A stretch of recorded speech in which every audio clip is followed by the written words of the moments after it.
आज की कहानी है कठिन परिश्रम। दिन के 12 बज रहे थे, लेकिन मोहन अभी भी सो रहा था। उसकी माँ रमा ने आवाज़ दी, उठ जा बेटा, देख सूरज सर पर चढ़ आया है, कब तक सोता रहेगा। लेकिन मोहन पर कोई असर नहीं हुआ।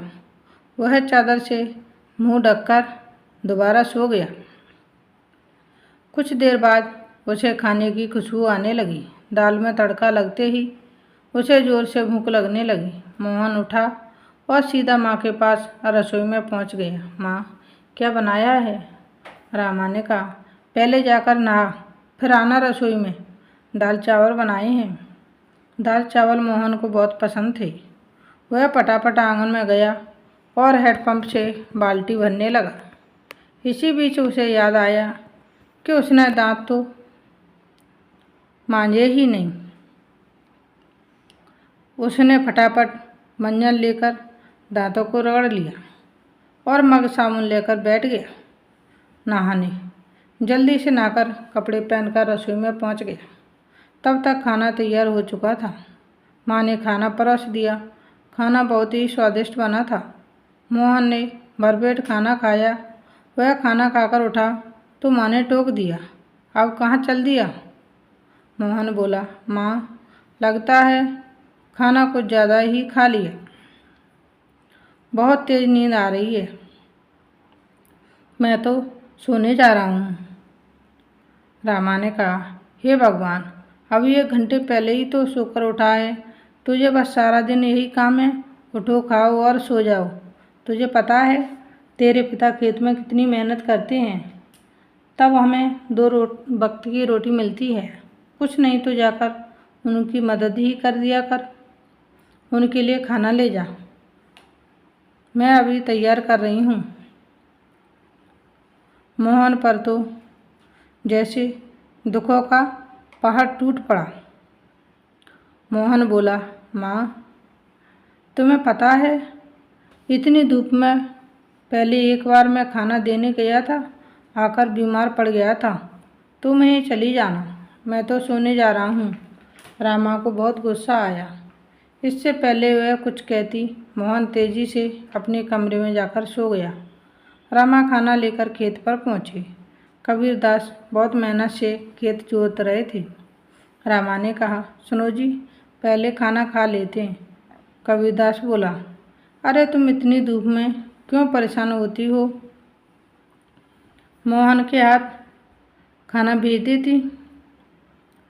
रामा ने कहा, हमारे तो भाग्य ही फूट गए हैं। ऐसा आलसी बेटा मिला है, बस खाता है और सो जाता है।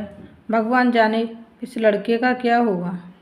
कबीरदास बोले, चिंता मत करो, एक दिन सब ठीक हो जाएगा। मोहन के माता पिता मोहन की आदत से बहुत परेशान थे। वह कोई भी काम नहीं करता था, बस सारा दिन सारी रात सोता रहता था।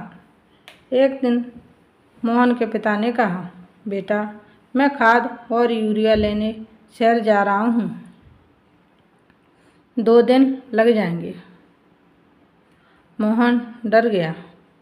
वह पिता के जाने के बाद बोला, माँ से बोला, माँ, सुबह जगा देना, नहीं तो पता नहीं पिताजी क्या करेंगे।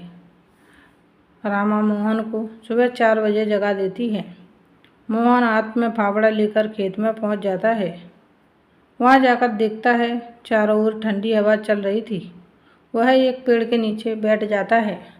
तभी उसे हल्की हल्की रोशनी नज़र आती है।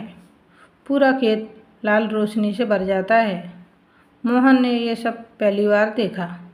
वह आश्चर्य से सब देखता रहा। कुछ ही देर में सभी गांव वाले खेत में काम करने आ गए। सब अपने अपने खेत में काम कर रहे थे। मोहन पेड़ के नीचे बैठा था। तभी उसके पास के खेत से माधव काका आए। माधव काका, मेरे खेत में पानी लग गया है, अब तू अपने खेत में पानी काट ले। काका, मुझे तो कुछ नहीं पता। मोहन बोला, ये सब तो पिताजी ने कभी बताया नहीं। माधव काका बोले, बेटा, कभी पिता के साथ खेत पर आया है तो तुझे पता होगा। माधव काका ने अपने बेटे को बुलाकर पानी मोहन के खेत की ओर कर दिया। माधव काका बोले, जब पूरा खेत भर जाए तो हमें बता देना। मोहन बैठकर देखता रहा, लेकिन सुबह जल्दी उठने के कारण उसे नींद आ गई। खेत में पानी बहुत ज़्यादा भर गया। तभी माधव काका दौड़ते हुए आए।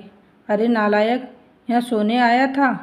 अपने पिता की सारी मेहनत बर्बाद कर दी, सारी फसल नष्ट हो गई। मोहन हड़बड़ाकर उठा। उसका खेत पानी से लबालब भरा हुआ था। माधव काका ने जल्दी से पानी दूसरी ओर काटा, लेकिन तब तक बहुत देर हो चुकी थी। लगभग आधी फसल खराब हो चुकी थी। काका, अब कुछ नहीं हो सकता क्या? मोहन ने कहा। माधव काका बोले, नहीं बेटा, तैयार फसल का ध्यान बच्चे की तरह रखना पड़ता है। समय से पानी देना, खाद देना, जानवरों से बचाना, इसीलिए हम दिन रात खेत पर रहते हैं। अब तो भगवान ही मालिक है। मोहन पेड़ के नीचे बैठा रोता रहा। दोपहर को रामा खाना लेकर आई। उसे सब पता लगा तो उसने भी मोहन को बहुत डांटा। शाम को मोहन घर नहीं आया, ना ही उसने खाना खाया। उसकी भूख प्यास नींद सब उड़ चुकी थी।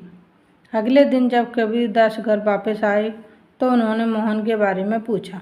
रामा ने सारी बात बता दी। कबीरदास सब छोड़कर दौड़ते हुए खेत पर पहुँचे। उन्होंने देखा मोहन पेड़ के नीचे बैठा रो रहा था। आधी फसल खराब हो चुकी थी। मोहन बोला, पिताजी, मुझे माफ़ कर दीजिए। मेरे आलस ने इतना बड़ा नुकसान कर दिया। आप चाहें तो मुझे पीट लीजिए। कबीरदास बोले, नहीं, तुझे मारने से फसल ठीक नहीं होगी। वादा कर, आज के बाद कभी आलस नहीं करेगा। चल अब घर चल, वही बात करेंगे। दोनों घर आ जाते हैं। मोहन की आंखों से अभी भी आंसू बह रहे थे। रामा ने उसे खाना दिया, लेकिन उसने खाना नहीं खाया और वह अपने कमरे में जाकर रोने लगा। रामा बोली, सुनो जी, अब क्या होगा? आधी फसल तो बर्बाद हो गई। कबीरदास बोले, रामा, कोई घाटे का सौदा नहीं है। आधी फसल देकर अगर बेटा सुधर गया तो यही काफ़ी है। कबीरदास ने मोहन को बुलाया। बेटा, अब तो नुकसान होना था, हो गया। अब हमें कल से आधी फसल, खेत की फसल उखाड़कर दोबारा बुनी होगी। मोहन बोला, पिताजी, आप बाकी खेत में खाद यूरिया लगाकर उसे काटने का इंतज़ाम कीजिए। मैं इस पर अकेले काम करना चाहता हूँ। अगले दिन सुबह 4 बजे मोहन अपने पिता के साथ खेत पर पहुँच गया और पिता के बताए अनुसार खेत पर काम करने लगा। 4 महीने कठिन परिश्रम करने के बाद नई फसल कुछ बढ़ती हुई दिखाई देने लगी। मोहन अब एक कर्मठ मेहनती इंसान बन चुका था।